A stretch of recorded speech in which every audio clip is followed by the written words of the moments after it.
So this video provides an overview of the CAPM certification.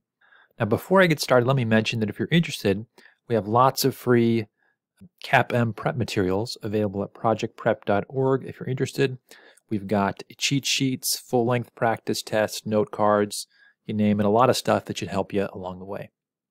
Okay, so there's three things I want to cover. The first is, what is a CAPM? Should you get one? And if you decide to get one, how do you do so? So we'll start with the first question.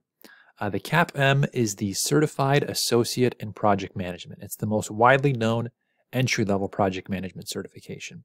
There are others out there, but they're not as widely recognized. So if you want to break into project management and you haven't been into the field yet, this is definitely the one to get. But at this point, let me just pull back for a second and talk about project management itself. So our goal in project management is to deliver temporary initiatives on budget, on schedule, and on scope. Those temporary initiatives could be things like developing new software, constructing a new building, redesigning a product, and so on. Some of the activities that a project manager would perform on those projects are things like developing schedules, estimating costs, defining scope or the work of the project, acquiring resources, and identifying risks. And with a CAPM, you're really showing that you have a foundational understanding of project management. It should be noted here that the CAPM has a sister certification. It's called the PMP. The PMP, though, requires a few years of experience. The CAPM doesn't. So the PMP is for your experienced PMs, the CAPM for entry-level ones. Now, to my students who are just starting out in project management, I suggest starting with the CAPM, and then after you have enough experience, go for the PMP. The PMP is definitely going to be easier if you've already taken the CAPM exam. Now, the exam content for both exams comes from the PMBOK guide. It's a guide to the project management body of knowledge. You can buy it on Amazon. Okay, so here's the next question. Should you get a CAPM certification? Now, here's the two questions I would ask you. Are you working in project management, or do you hope to? If you answer yes to either of those questions, I definitely say go for it. Totally worthwhile. Now, the PMP is going to be, again, for those who have a few years of experience. The CAPM is for entry-level project managers if you're just trying to break into the field. Either way, totally worth it.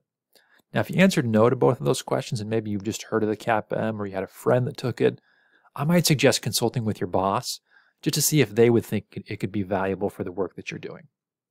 Now, for new project managers, just know that the job prospects are awesome. All you've got to do is go to Indeed and search project management. You're going to see tons of job postings that come up, and a lot of those are going to mention certifications. I will give you one caution here, though. I read something recently that stated that on average 118 people apply for a single job. That's not just project management jobs, that's across all jobs. Now, what we want is to help you move your resume up the stack. A certification is definitely one way to do that. We've also put together another video and a cheat sheet to go along with it that covers 10 tips for getting a job in project management. So if you go over to projectprep.org, you'll find that there. Now, another consideration in all of this is, will your company help pay for it? This may or may not be important to you, but it's something to at least consider. There's lots of companies that will help their employees with professional development, and this could cover that. Now, if you decide to go to get a CAPM certification, how do you do so? The best reference for you is going to be the CAPM Handbook, and you can just Google it. There's going to be a ton of detail there. I'm just going to give you some summary level information, but you want to go back to that periodically as you prepare. Okay, so this is a simplified version of the certification process. You're going to apply, pay for the exam, take the test, and then get the certification if you pass. And then if you want to keep your CAPM current, you're going to retest every 5 years. Now, I usually suggest to folks that it doesn't really make sense to take the CAPM again. If you want to continue in project management, I usually suggest to my students, before your CAPM expires, go for the PMP exam. The PMP exam is going to be worth more because it shows that you have more experience. Now, the CAPM exam itself, it's 3 hours long, 150 multiple choice questions, and I should say with those questions, there's only one right answer. It's not like you have to select 2 of the following, or there's not choose all of the following that are correct or something like that. There's only one correct answer. And you've got to take the test at a designated testing center. I think in some cases they're allowing you now to do online proctoring.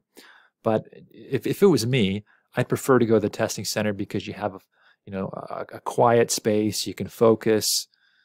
if it's nearby, yeah, that's probably the route I would suggest.